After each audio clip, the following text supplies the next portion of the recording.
예, 제가 셀트리온 다시 상승했을 때 작전주 급등주 가운데 이렇게 2차로 다시 올리는 급등주들이 있다고 했고, 근데 이후에 예전에 고점을 깰 경우가 이제 굉장히 다시 위험한 거다라고 말씀드렸는데, 그러니까 이 패턴은 1차로 해먹고 아랫단까지 와서 다시 2차로 올려서 다시 삐끼질 한 다음에 그 다음에 털어내는 형태입니다. 털어내는 동안은 보통 뉴스를 계속 내는데, 현재 셀트리온은 캐나다 램시마 SC랑 그 다음에 코로나 치료제로 계속 꼬시면서 내는 중에 있죠. HLB도 그런 패턴이라고 말씀드린 바 있습니다. 하나, 그 다음에 둘. 그러니까 이런 패턴 여러분 흔하지가 않은데 지금 계속 흔하게 나오고 있죠. 이게 왜 그러냐면은 제가 볼 때 뉴딜 펀드 때문에 그렇습니다. 셀트리온 같은 경우는 덩치가 큰데 저렇게 되기 정말 힘들거든요. HLB야 아니겠지만은 뉴딜 펀드로 지원해주는 그 자금을 힘입고 저렇게 하는데, 역시나 마찬가지입니다. 이 2차 그 급등이 짧고 잠시 전저점을 잠시 넘었다가 하락한 패턴, 여기가 이제 무조건 줄여야 되는 시점이죠. 그러니까 이것도 어차피 이것도 다 심리 게임입니다. 한번 예전 고점을 넘고 나면 사람들이 다시 열광하기 때문에 그런 것을 이용하고 계속 그 예전 고점을 한 번씩 터치하면서 다시금 기대감을 주면서 이제 꼬시고 있는 거죠. 파미셀은 넘지는 못했는데 거의 넘을 듯. 1차, 그 다음 2차인데 얘는 좀 힘이 딸리는지 못 넘지만은 이 고점을 얘도 하나, 둘, 세 번 터치합니다. 물론 아주 드물게 여기서 다시 이렇게 오르는 경우가 있긴 있어요. 근데 이게 근데 너무 크면은 잘 못 오릅니다. 그리고 계속 무슨 호재를 내면서 자꾸 이런 처분 시도 같은 것이 보이면은 못 오르기 때문에, 그래서 제가 어 작년 말부터 이제 올해가 이제 제약주도 급등이 나올 해라고 올려드렸던 거죠. 이건 제가 모더나 주가 설명할 때도 2차로 올랐을 때, 물론 이게 좀 패턴은 다릅니다. 지금까지 얘기한 거 아주 바닥까지 떨어졌다가 아주 다시 급등한 거, 이거는 이제 아직은 고점권이죠. 이건 짧은 기간이라 그러는데, 어쨌든 간에 제가 여기서 다시금 여기를 깰 경우에는 줄여야 된다고 말씀드린 이유가 그겁니다. 이것도 패턴인데요. 물론 모더나는 좀 다르죠. 장기 차트상. 그러니까 아까 전에 뭐 셀트리온처럼 되려면 여기까지 떨어졌다가 이렇게 올라야 되는데 그런 패턴은 아니고 약간 고점에서 이제 쌍봉이라고 하죠. 근데 아직은 상황 따라 이런 종목 같은 경우에는 이게 살아있죠. 이게 살아있어서 더 오르게 될 수도 있습니다. 그럼 어쨌든 간에 여기서는 무조건 물량을 일부 줄여야 된다. 이럴 때는 다시 오르더라도. 왜 요런 이게 쌍봉도 아니고 짝봉이죠. 한쪽이 더 큰 짝짝이라고 짝봉이라고 하는데, 이거는 좀 더 상승할 것 같은 기대감을 주고 하락하는 거라서 의도된 경우가 있습니다. 모더나가 그런지 잘 모르겠는데 개인적으로 모더나 좀 거품이 있다고 보고 있기 때문에, 그래도 향후에 좀 백신 잘 팔리고 있어서 어쨌든 간에 이 종목은 조금은 다른 패턴인데, 이런 패턴을 늘 생각을 하셔야 됩니다. 늘 이게 어떤 패턴이든 간에, 이렇게 와서 이렇게 하는 패턴이든 간에 공통점은 뭐다? 전저점을 넘은 기간이 길지가 않습니다. 여기를 넘으면은 상승으로 가는데 잠깐 올랐다가 떨어지는 그런 게 있습니다. 모더나는 조금 다르기 때문에 이 추세를 지켜내면은 뭐 대상승할 수도 있겠죠. 여러분, 그런 게 또 있는데 뭔지 아시겠습니까? 왕건이가 하나 있는데 그런 게 또 있는데 뭐죠? 그죠? 비트코인이죠. 근데 여러분, 비트코인은 지금 다르죠. 비슷한 것 같지만 다릅니다. 이거는 1차 상승 후에, 요거는 뭐 그냥 반등으로 치고 2차 상승했는데 2차 상승이 잠깐 넘었다 떨어진 게 아니죠. 상당히 오랜 기간, 그래도 오랜 기간, 물론 급등 양상이긴 한데 오르고, 이거는 N자형이죠. 이거는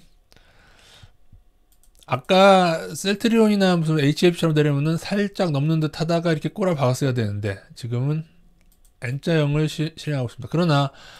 그러나 그럼에도 제가 보여드린 이유가 이 상승폭이 단기간에 너무 급하죠. 그죠? 이게 안 좋은 겁니다.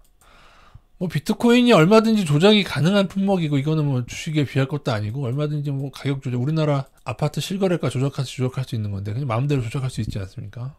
테더라는 과상화폐로 막 조작하고 막 그랬던 거기 때문에 선물시장 들어가겠고, 그래서 이거는 N자긴 하지만 그것과 무관하게 향후에 급하게 오르다가 또 급하게 떨어지거나 그런 일들이 생기면은, 이것도 근데 동일하게 만약에 물론 당장 그렇게 있을 것 같지 않은데 만약 여기를 다시 깨거나 하면 여기서 다시 추가 매수하면 안 됩니다, 여러분.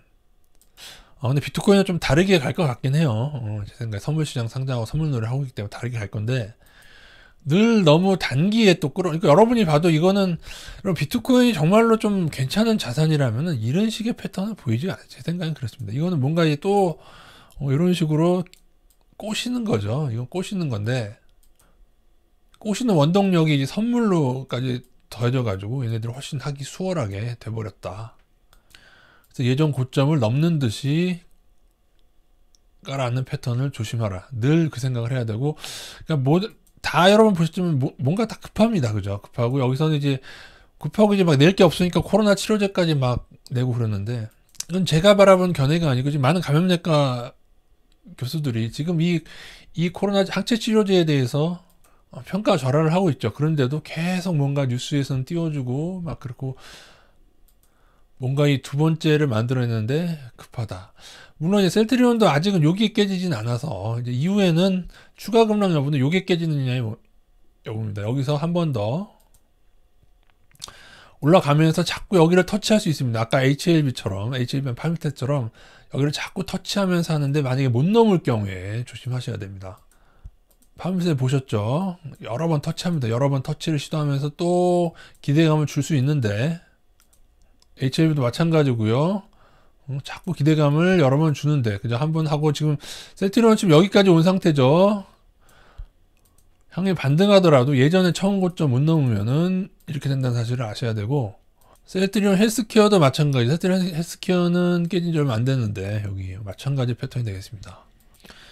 셀트리온 헬스케어는 지난 말씀드린 대로 MACD 하방 딱 나오고 참 잘 듣죠. 이건 참 잘 들어 얘네는 그죠? 셀트리온 헬스케어 하방 나오고 하는데 얘네가 뭔가 뉴스로 끌어올리려고 하는데 잘 안 되고 있는 것 같아요. 근데 뭐 상황 따라서는 조금 더 이제 향후에 조금 장이 잦아들면 반등이 나올 수 있어 보이는데 지금 뭔가 셀트리온 측은 급하다. 코로나 치료제나 이런 것을 이렇게 막 내면서 그런 뉴스가 딱 나오면요 사실은 좀 더 띄워야 되는데 지금 띄우지도 못하고 있어요 얘네들. 물론 이게 패턴이 이미 올리고 나서 뉴스 내고 이제 처분하는 게 이게 패턴인데 그래도 뉴스 낸 날에 하루라도 좀 바짝 올라야 될 거 아닙니까? 근데 지금 뭔가 힘이 없다는 느낌이 들고 이거 왜 이렇게 막 이런저런 뉴스까지 막 내는 걸로 봐서 코로나 치료 제가 볼 때 아니거든요. 제가 늘 말씀드렸죠. 가장 허접한 작전주가 마음이 급해져서 코로나 치료제로 주가를 띄우려고 할 것이다 라고 말씀드렸는데 여러분께 마지막으로 드리고 싶은 말은 이렇게 오른 거 있지 않습니까? 셀트리온은 상장도 거품 상장해서 올랐을 뿐더러 셀트리온 보십시오. 여러분이 매수하는 지점이 지금 어디냐? 지금으로부터 불과 5, 6년 전만 해도 3만원대 있었던 종목이 아니겠습니까? 실적이 엄청 좋아진 CGN에 대해서도 제가 얘기할 때 이것이 오른 급등폭을 보고 어쩌면 작년 실적이 부풀릴 수 있다고 제가 경고를 드렸는데 그게 2019년까지 분식회계가 지금 적발이 됐죠. 여러분 CGN보다 지금 셀트리온에 훨씬 더 의혹이 훨씬 많습니다. 제가 볼 때는 제가 CGN은 셀트리온만큼 그렇게 분식 의혹에 대해서 크게 얘기하진 않았죠. 밝혀진 사실만 말씀드렸고 R&D 과소계산도 분식이죠 여러분. 그래서 모든 비극은 HLB든 파미셀이든 이렇게 많이 높아진 구간에서 뭔가를 매수하다가 여러분 발생하는 겁니다. 지금 하락으로 죽겠다고 하시는 분들 이거는 하락도 아닌데 나중에 반등을 하겠습니다만은 이제 초창기 외국계들이 좀 빠져나가고 있고요. 제약주 다 마찬가지고요. 셀트리온 이제 회사 관계자들 물량까지 빠져나오고 나면 이제 그 이후에 치받다가 문제가 생기게 될 걸로 보입니다. 최근에도 뉴스를 막 내는데도 못 오르는 거 보니까 얘네들 조금 매집이 풀린 건 확실한 것 같아요. 근데 현 정부가 부동산 투기 세력하고도 참 그것도 못하더니 지금은 BBIG 때문에 이 상승의 절반 이상은 BBIG 펀드 때문에 나온 걸로 보고 있습니다. 둘 다 분식에 의한 삼성바이오와 셀트리온을 BBIG 펀드로 지금 지원해주고 있는 정부. 그래서 서민은 아파트로 망하고 그 다음에 이러한 제약주들 바이오시밀러로 망하고 그리고 중공업 등 그런 뉴딜 펀드로 망하게 될 것 같습니다. 이상입니다.